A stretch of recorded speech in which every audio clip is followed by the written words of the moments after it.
Hey, Oh, yeah, let's see if I can get this to work. Ah, I might have to just hold it. Yeah, how are all you right, doing? I'm okay. How are you doing? Can you hear me Good. okay? I can. Can you hear Okay. me? Yeah, I can hear you fine. Great. Well, first of all, thank you so much for doing this with me. I know you're so busy. My dad's a bariatric surgeon. I get the chaos in the schedule and Where's everything. your dad? He's in Augusta, but we have a practice in Augusta, Georgia, Macon, Georgia, and Dublin, Georgia, and so he All right, operates right. in Dublin, Georgia. Yeah. I'm really excited to talk with you about this because, as I mentioned, I've been vegan for about 7 months myself. So I'm interested to learn more about it from a health standpoint and a science standpoint, but also to teach more about it for our patients because, I think there's a huge misconception in society in general that the vegan diet, you're not getting enough nutrients, you're not getting enough protein. And in the bariatric community, like we're heavily pushing protein, avoid the carbs, eat all the meat you can, fuel up on that. So I'm excited for our bariatric patients to learn more about, the vegan diet and being plant-based. But before we jump in, can you give everyone a little bit of an overview of yourself, your professional career and background, and then your journey to becoming plant-based? Yeah, sure. So I've been doing weight loss now since 2001, so a long time. Basically, I've seen everything when it comes to weight loss. I was probably a little bit different than most of my colleagues in that, the first time I went to one of the big national meetings on weight loss surgery, we sit there for a week going through all these conferences, and I'm shocked to find out that during this whole week we don't talk about food at all. Hmm. It just wasn't talked about. I was like, okay, people are obese. What surgery can we do to fix them? It just seemed weird to me that we're not looking at the cause of obesity and what we could do in nutrition. And we seem to like just default to this, well, let's just put them on a high protein diet because that's what works without really studying whether or not that's what works. I was also a little bit overweight myself and went to get a life insurance policy. My cholesterol was sky high, and so I decided to, really start looking at nutrition quite a bit. And I really got into nutrition to the point where not only do I do surgical weight loss, but I also do medical, and I'm board certified for the Obesity Society too, in doing medical weight loss. And so I really got into nutrition and what does it take to be healthy, and that really led me down a path where I ended up writing a book called Proteinaholic, which is about our obsession with protein and how it may not be very good for us. Yeah, no, that's awesome. I definitely agree with you. Like I said at the beginning, we're so focused on protein. I think as a society, but also in the bariatric community, we're heavily pushing protein. My next question I had for you, it's in regards to defining veganism. So when I tell people I'm vegan, their first question is, what do you eat? And I think partially that's because they think all we eat is salad and nuts and seeds. But I think also what I've been asked too is, well, what do you eat? Can you eat fish? And so can you kind of define the difference between a vegan versus a vegetarian versus a pescatarian? Sure. So by strict definition, a vegan doesn't eat any animal products at all. And that could, there you could argue on how strict you want to be. Um, because with vegans, some don't eat any honey, because that's an animal product. So any animal product whatsoever. I've heard some get into a rational argument over, does a scallop have a central nervous system, and so therefore, you could get into all these arguments. But technically speaking, a vegan is no animal product. Of course, the carnivores like to start getting in on the vegans and say, well, plants are living creatures. But anyway, a lot of them say nobody that had a mother or anything like that. Vegetarians are typically, vegetarians are really broad terms. So we use the term lacto-ovo vegetarian, which means they don't eat any actual meat, but they'll eat dairy or eggs or honey or byproducts of animals. Pesco-vegetarian, typically, again, they could be a pesco-lacto-ovo vegetarian, or they could be a pesco-vegan, where they eat nothing but plants except for seafood. They'll do seafood too.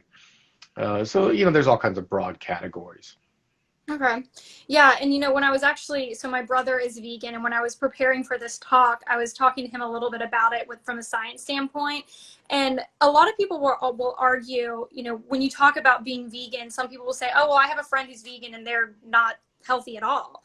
And so it's important to note that, and I'd love for you to elaborate on this, being plant-based, whole food plant-based versus being vegan, because when they do the studies and they show that, being vegan has a reduction in cardiovascular disease and a reduction or reversal of diabetes, they're doing it on people who are whole food plant-based, so I think No, they're actually doing it on vegans, funny enough.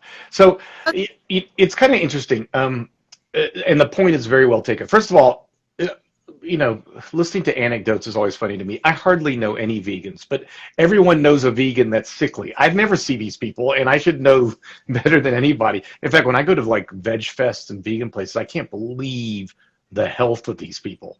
They're all athletes, and like I remember one of the first veg fests I was talking at, I went and they were going to have a 5K run, and I thought, man, I'm going to smoke all these vegans out there, and I got killed. I got demolished because everybody's extraordinarily healthy. So everyone, that whole, oh, I know all these vegans and they're all sickly, that's all nonsense. They don't know that. That's pretty much ridiculous. Um, but it's true. When I'm talking to a patient, I don't tell them to go vegan. I'm not vegan for my health. Vegan to me is an ethic. So when I'm talking with a patient, I'm not talking about veganism. I'm talking about healthy diets and what is a healthy diet. And in those healthy diets, I talk about, there's not very good data that fish is bad for you. In fact, there's very good data that fish is good for you. And so when I'm talking to them, I don't tell them about they have to be vegan. I talk about the flipping the plate. The problem with the American diet is it's a big piece of chicken. It's eggs and bacon. It's almost no vegetables whatsoever. I mean, the average person, everyone's getting enough protein by far, especially by the RDA requirements, but just about nobody's getting enough fiber, probably about 3% of people. And so that's what I focus on with my patients. I don't talk about veganism. I'm personally vegan because of ethical reasons. So for me, I mean, if it was just for health, once in a while I could eat a steak and still be okay. It wouldn't be a different. I mean, once in a while I eat Ben and Jerry's vegan ice cream. It's not healthy for me, so I'm not doing it all for my health.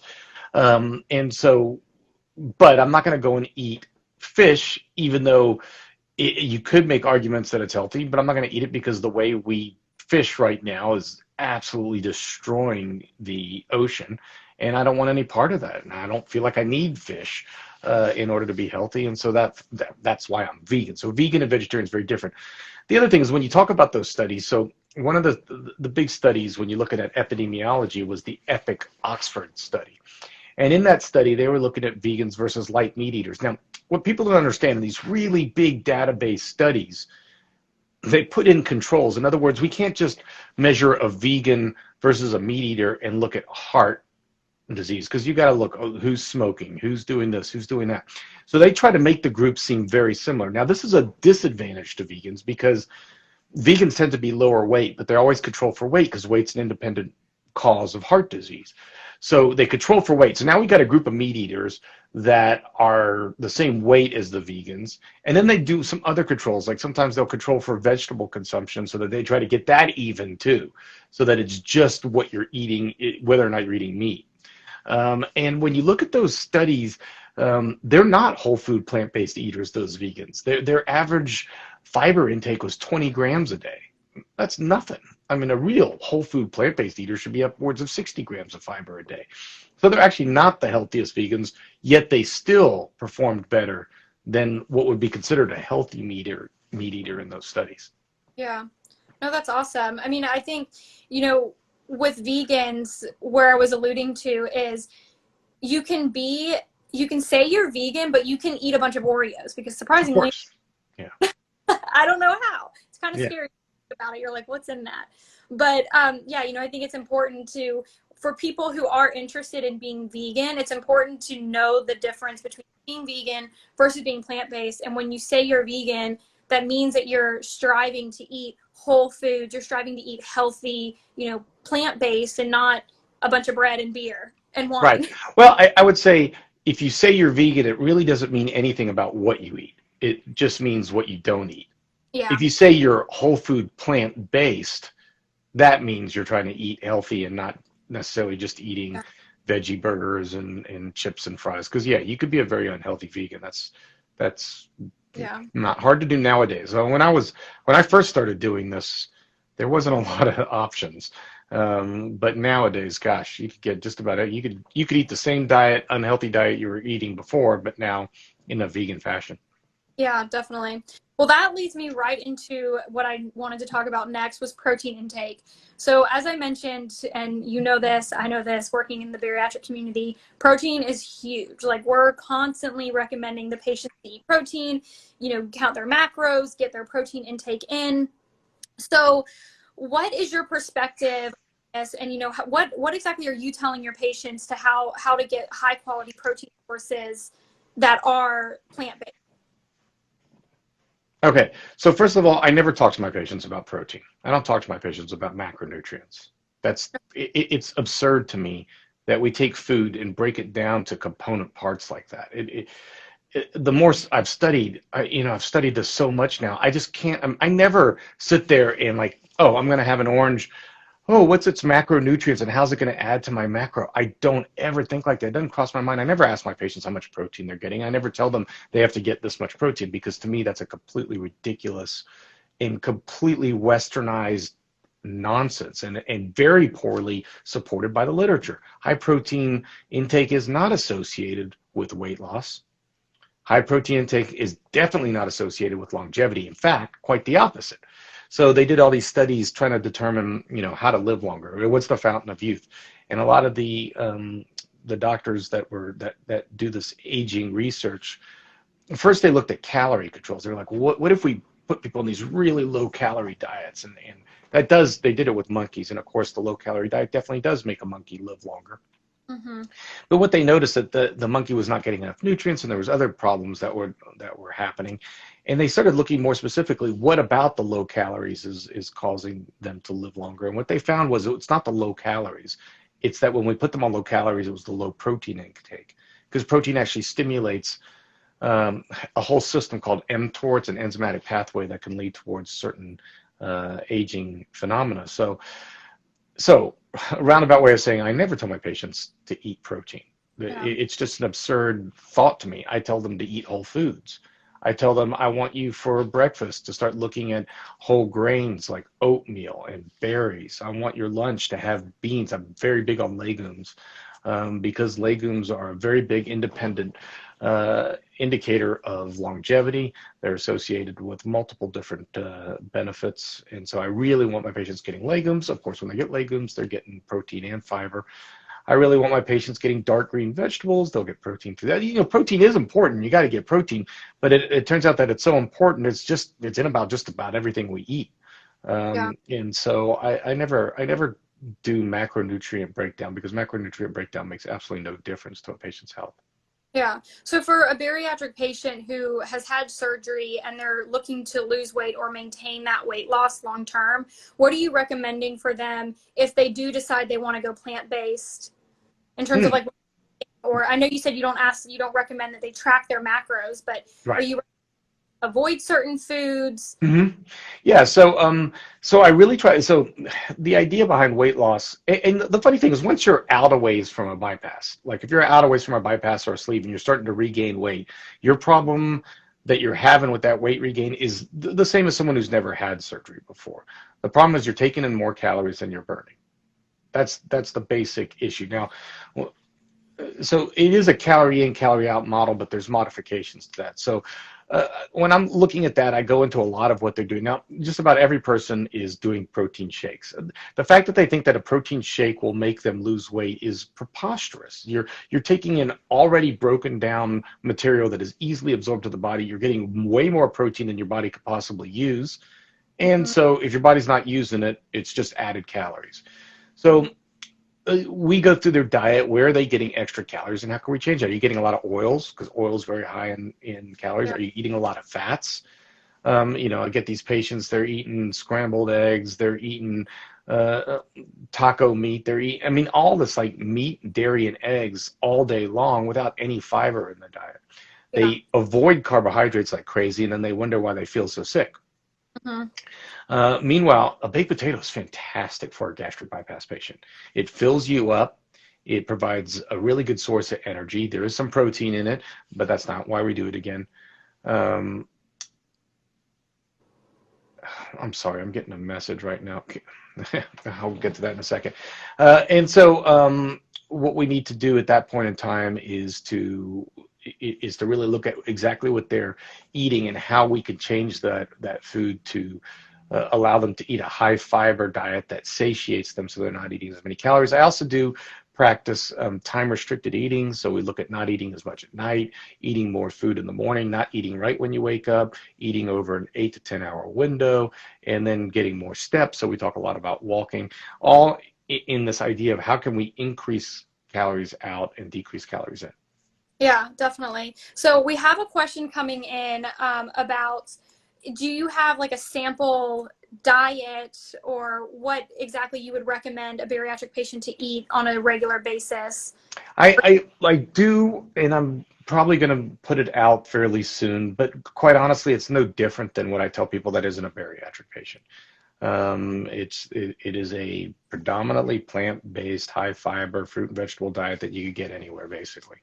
Working on a meal plan right now with my dietitians, and well, I'm probably going to make one available online fairly soon, but it's not rocket science. Oatmeal and berries for breakfast, a big salad with beans for lunch, as much as you could get of those beans, bean type soups, tofu. Um, Tofu is a great source of protein, by the way, which, again, I don't push, it's not having them eat it because of protein, but it's a low calorie way of getting a lot of good nutrients. And so we do things like that.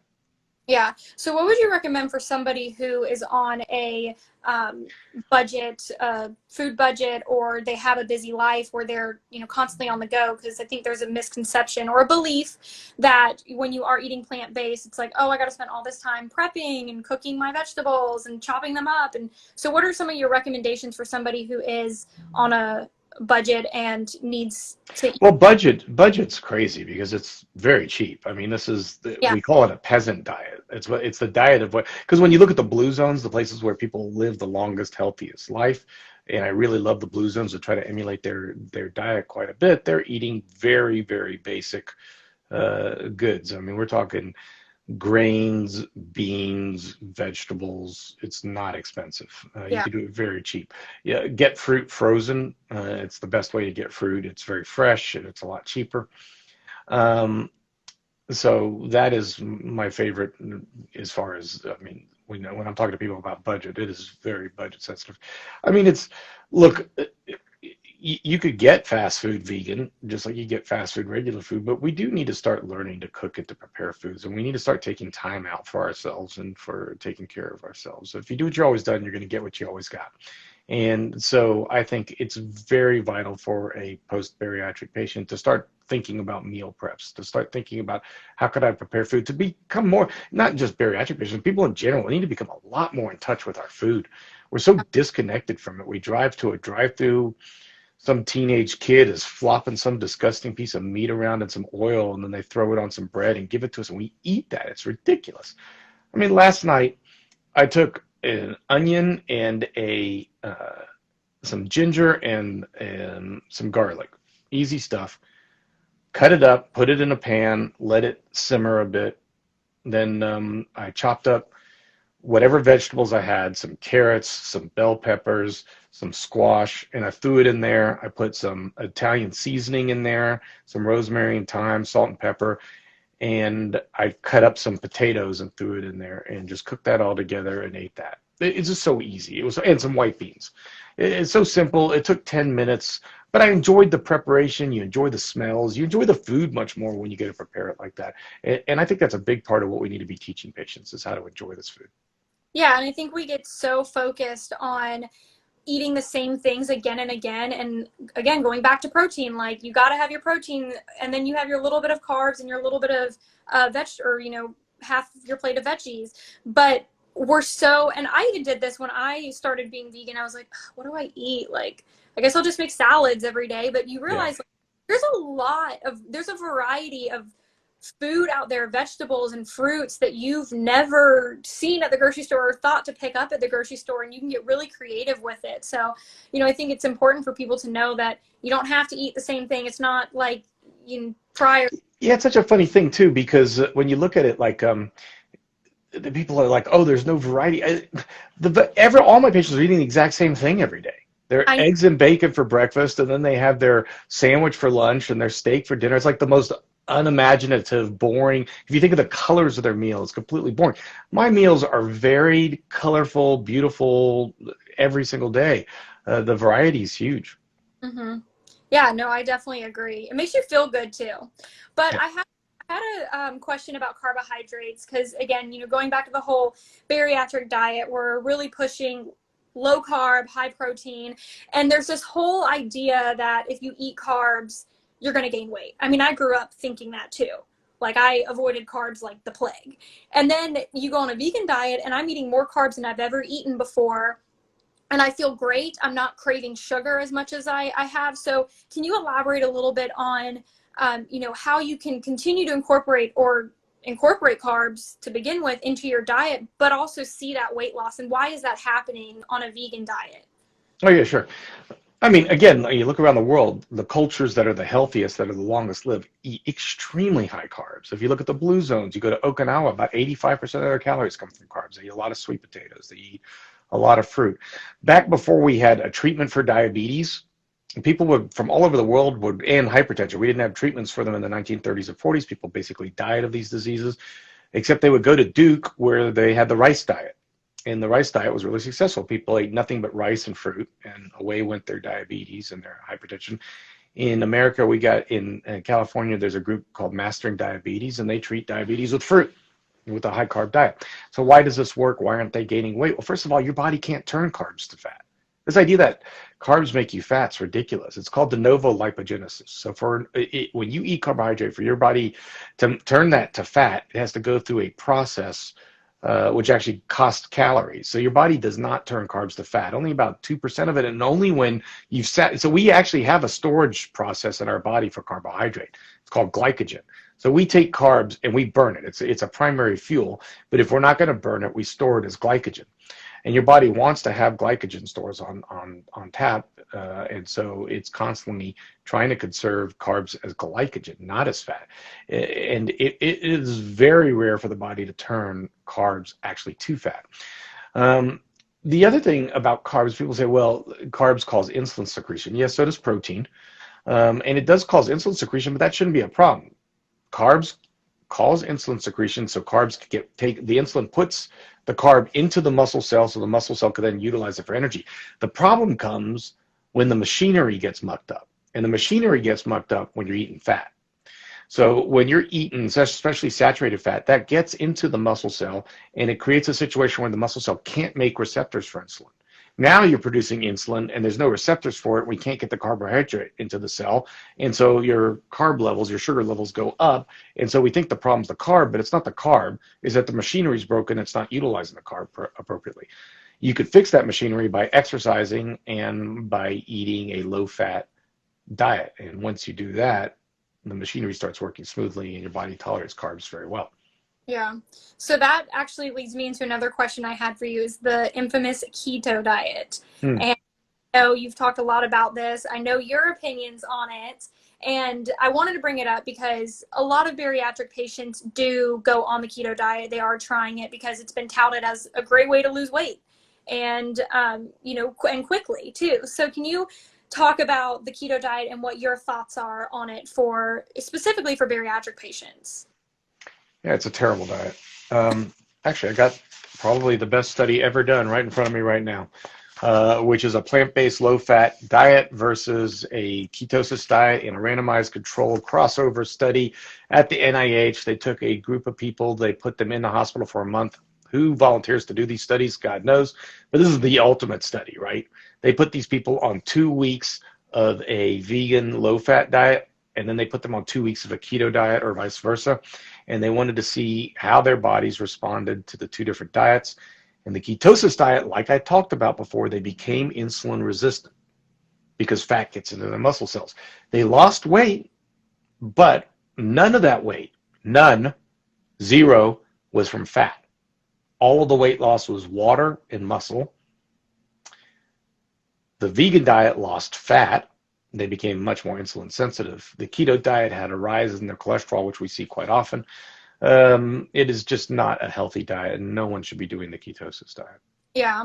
Yeah, and it's not really sustainable. I mean, trying to add butter to your coffee every day for you. It's absolutely absurd. I mean, we know the stuff is bad for you individually, so why would it be good in the long diet? We know that long term, the one thing ketosis does work for is children with epilepsy, certain kinds of epilepsy, but we also know that long term they start to get cholesterol issues and problems, and these cholesterol issues could be really serious.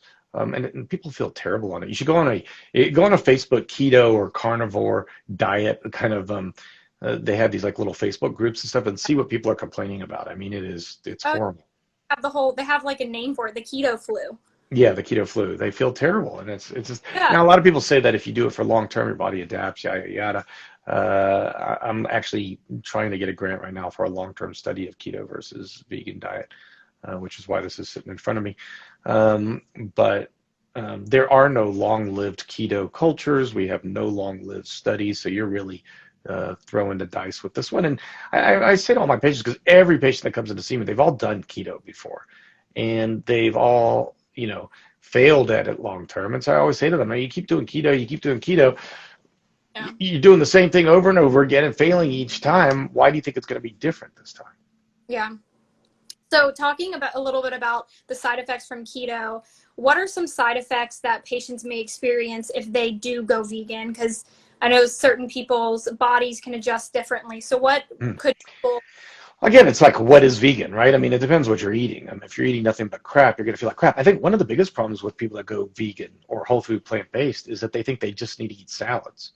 Yeah. And they're still scared of carbs, and so they're eating nothing but salad, and they got no energy because your energy is coming in your fruits and your grains and your starches. I mean, starches are your big energy sources. So they're avoiding those foods. They're just eating salads, and they're not feeling good. And then they start, I don't know, people do crazy stuff. I always see, there was an influencer that had been, these influencers build these big populations. She was vegan, vegan and did all this stuff. But then I'm dropping vegan because I feel horrible on it. But, I talked to her behind closed doors. I'm not going to say obviously who she is and stuff, but she's, doing all kinds of weird fasts and eating weird foods and doing this and that. And it's not a whole food plant-based diet like I'm eating. Is doing a completely different kind of weird, I'm going to try this, I'm going to do that, I'm going to eat this, and I'm not going to food combine, and all these kind of like combining every kind of weird diet thing out there and calling it vegan, which isn't accurate. People that switch to a higher fiber diet right from the get-go and they haven't been on a high fiber diet in a while are going to get bloated and they're going to get gas problems. Because they've built up a microbiome that's used to eating meat and not used to eating fiber. But your body can change its microbiome, and it will change its microbiome over time. So the more that you're eating a plant-based diet, the more that you're fostering actually a really good Yeah. Microbiome. And the other thing that's really important is that if you're getting really gassy, you might want to try Beano with the foods in the beginning. That might help with the gassiness. That's the main issue I usually see with ketosis diet. You do have to take B12. You could maybe get away without B12, but I don't think it's a good idea. I think you should just take B12. B12 is important. Other things that a vegan diet can be deficient in, though we don't usually see it, is iron. There's many good plant sources of iron, so if you're eating a whole food plant-based diet, you shouldn't be low in iron. Same thing with calcium. You shouldn't be low in calcium. You should be able to get it from a plant-based diet, but if you're eating a restricted plant-based diet, you could run low. The only thing my only concerns are B12, and the other one would be omega-3s. I do think omega-3 is important. You can get it from flax seeds and chia seeds, but that comes in the form of what's called ALA. ALA does need to be broken down to DPA and EPA, and difficult to do in some people genetically, and so taking an algae supplement is fine. Or if you're not into the ethics, you could do fish 3 times a week. Yeah. So on that note, obviously bariatric patients, they do need to take supplements after surgery because of the malabsorptive nature of the procedures. So do you recommend that they supplement additionally? No, Or they take the same supplements. My patients take the same supplements because I supplement those things in my patients anyway. Yeah, so are you recommending that they are supplementing calcium? I mean, we also recommend that they take a calcium citrate chew and then a multivitamin and then also a B12, but obviously there's different combinations that you can take of all of this. So you're not recommending any additional supplementation? The omega threes. Omega 3s, Yeah. yeah. Or unless they're doing fish. Um, I follow their labs, right? So I'm following their parathyroid hormone and their calcium and vitamin D and things like that. Yeah. So a question about hunger on the vegan diet. Obviously, I mean, and I thought this myself when I first thought about being vegan and plant-based, like I'm gonna be super hungry all the time. What can you say to people who have that same belief about being hungry or being fatigued or being lightheaded and feeling dizzy when they do start becoming plant-based?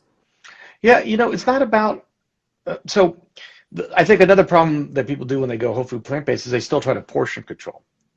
Mm-hmm. And the thing is, these are low calorie density foods. So we're no longer portion controlling. I tell my patients, eat until you're full. I don't care how many apples you eat. Could you eat so many apples that you get fat? Yes, I suppose it would be possible, but seriously, are you going to be able to eat those many apples? I mean, we're talking about 80 calories to 100 calories. And how many people, after they eat an apple are going to eat two or three more? It's just not going to happen. So I tell people to eat until you get full Yeah. and eat again after that. That's the beauty of this diet is it's low calorie density. So I eat big, huge, gigantic meals that fill me up, but are much lower calorie than when I was eating animal-based protein and processed foods. So a whole food plant-based diet is full of water, it's full of fiber, and that will naturally satiate you so that you don't have to think about macronutrients and you don't have to think about calorie counting. And that's the beauty of it. Yeah, no, definitely. And I noticed that with myself too. We get so used to having this much protein and this a little bit of carbs and a little bit of vegetables, and then when you go plant based, you're like, oh wow, I can eat a salad this big versus this big, sort of Right. thing. Getting in that mentality where realizing you can eat more, and that's another thing I've loved about being plant based is I love food. I think a lot of us love food. We can eat a lot of it, so and we don't feel like we're restricting. But Right. we have about 10 minutes left, so I want to dive into the science behind all of this because I know there's been a bunch of studies, and then there's also a lot of arguments against these studies. So, just so everyone knows, when doing some research, they found that a plant based diet has a 63% lower rate of developing high blood pressure, 62% less diabetes, 16% less cancer, 15% less heart disease, as well as a reduction in your risk of having a stroke. You have a better balance of your hormones, and of course, you have the weight loss that comes along with being plant based. So, can you go into a little bit about the science and the arguments against being plant-based, because there are obviously a lot of arguments that say, oh, if you're plant-based you're not going to be able to build muscle, you're going to gain a bunch of weight because you're eating a bunch of carbs. And Okay, so there's no science to that, right? So anybody who says that kind of stuff, there's no science to that. So there's no science that if you go plant-based, you're going to gain weight. That the science is exactly the opposite. There's no science that say if you're plant-based, you can't build muscle. That's all crazy. So anybody who says that's not being scientific. You can argue. I mean, it's hard. Look, doing nutritional studies and nutritional science is very difficult. It's hard to do a prospective study where someone's going to be plant-based and someone's going to be a meat eater, and we're going to do that and follow them for 20 years to see what their results are. You just can't do that study. Um, and so we have to depend on epidemiology. Well, epidemiology is complicated, right? I mean, epidemiology does not show causation, it shows correlation. And we could try to do controls. It's not like we say in an epidemiologic study, we don't study a population and say, that person's vegan and that person's a meat eater. Let's compare their high blood pressure. We try to do controls. Let's control to make sure they're the same weight. Let's control to make sure they're not smokers, etc. But even still, it's a large epidemiology study, and the meat eaters might say, well, they're not eating the same meat I'm eating. They're eating junk meat, and I'm eating grass-fed meat. And then I'll say, yeah, but they're not eating the plants that I eat. They're eating, junk food, plant-based. So it's very hard to get a population where you're studying you know, a healthy carnivore, someone who still eats plants but is also eating the healthiest meat versus a vegan. You just don't get good studies like that. The best science that we probably have from an epidemiologic study is going to be the Seventh-day Adventists, because with the Adventists, that was a really well done study because they subjected themselves to being studied. They tend to all believe that you need to treat the body as the temple of the soul. That's part of the teaching of their religion. But they're not all vegan, which I guess a lot of people don't know. I guess everybody thinks they're vegan, but they're not, though they don't eat a lot of meat. So you got a group that eats some meat. You got a group that eats just fish. You got a group that eats vegan. You got a group that eats lacto-ovo vegetarian. And they've been studied for years and years and years. We've got really good databases on them. And they're different genes. So it's not like if we're just studying people in Okinawa where they're all the same gene. This is people coming from all over the world but happen to be in this population. They all live in Loma Linda, California. So it's a really great population to study. They had really good scientists doing really good epidemiology on it. And when you look at those studies, the vegans are extremely healthy. They have the lowest weight. They have the lowest diabetes. From a longevity standpoint, the pesco vegetarians outlive the vegans very slightly, not really statistically significant. Again, that may be from that omega-3 that we're talking about. But definitely the plant eaters and the pesco vegetarians are by far healthier than the lacto-ovo and the slight meat eaters and the heavier meat eaters. Yeah. And then, so whenever you're doing science, that's the epidemiology. So then we got to say, well, why? Let's see, can we come up with mechanisms for that? So then you started looking at the scientific mechanisms. What is it about meat that's bad for your heart? Is it the saturated fat? Is it the N-nitroso compounds, the effect on the ability of the body to make nitrates, the LDL cholesterol? Is it the TMAO? So we have all these mechanistic studies. Then you say, okay, well, we got mechanistic studies.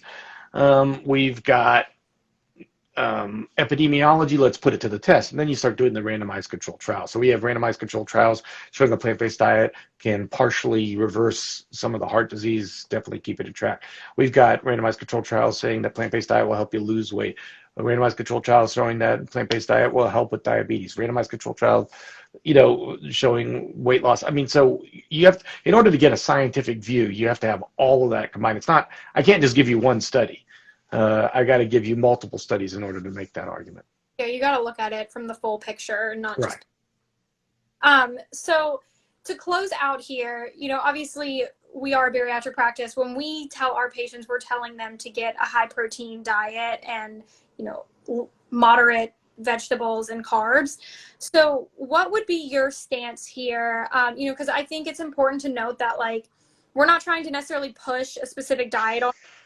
And like you said, you're not telling your patients to go vegan. You're just telling them to eat whole foods and eat healthy. And so count their fiber. So what would be your final point to the bariatric patients out there who are, kind of hearing this and being like, wait, is my surgeon, everything he's saying wrong? Yeah. I mean, it's hard for me. Look, it's not that a surgeon's saying everything wrong. It's just, it just hasn't been studied that well in the surgery group. And because of that, it's almost like dogma. They're going back to this is what I've always learned, so this is what I'm always going to tell you. And all the Facebook groups are all telling the same thing. And yet, people got to understand, if you do what you always done, you're going to get what you always got. And is it working for you? Is the high protein diet working? If it's working for you and you're doing great, you're probably not listening to this podcast.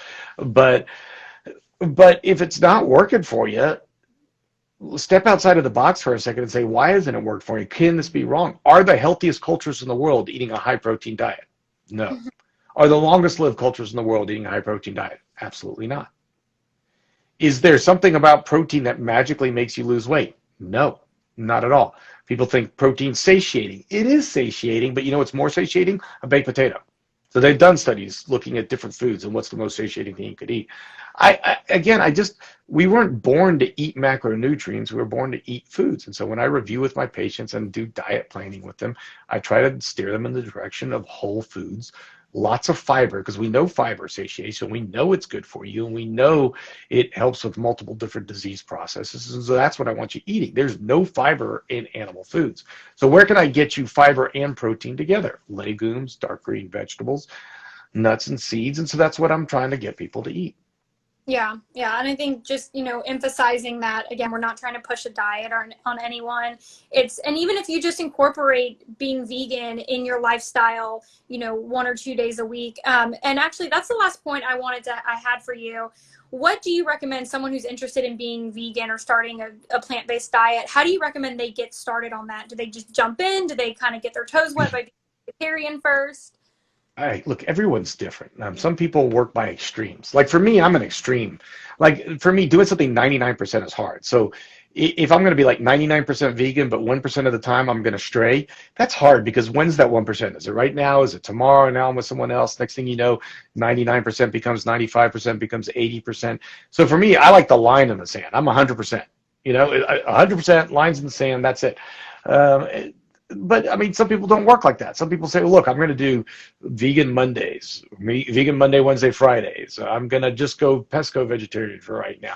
Everyone's different. And you got to decide, first of all, why are you doing it? Do you want to know about the ethics? If you want to know about the ethics, read about it because it's interesting. And I've got friends that aren't vegan but are very ethical because they're going to hunt their food. If they're going to kill it, they're going to kill it themselves. But there's nothing ethical about the way we do animal agriculture. I mean, if you're eating your food from the grocery store where they got it from, an animal agriculture farm, there's just no way you could tell me that's ethical. There's just no way. It just isn't. So if you're going to think about ethics, I don't know how you could ever eat that stuff. Yeah, but I mean, I can't tell you what your ethics are. You got to come up with that yourself. Yeah. I could talk about this with you for hours. It's so interesting and there's so much to learn. Is there any piece of advice you'd want to give the listeners? I mean, there's lots of great resources out there. I love Forks Over Knives. They got a great website. I tell all my patients to try the 21-day kickstart from PCRM, Physicians Committee for Responsible Medicine. They've got a website, 21, the numbers, the numerical 21-day kickstart. 21-day vegan kicks. No, it's 21-day kickstart.org. Okay. And that diet's really good to get it to start. Yeah. Well, I appreciate you taking the time again to be here and talk with us about the vegan diet, especially after bariatric surgery, and teaching the bariatric community that they can indeed eat carbs on a vegan diet. Absolutely. Yeah. Yeah. Absolutely. Well, thanks for having me, and hope it was helpful. Yeah, it was. Enjoy the rest of your day. All right, take care.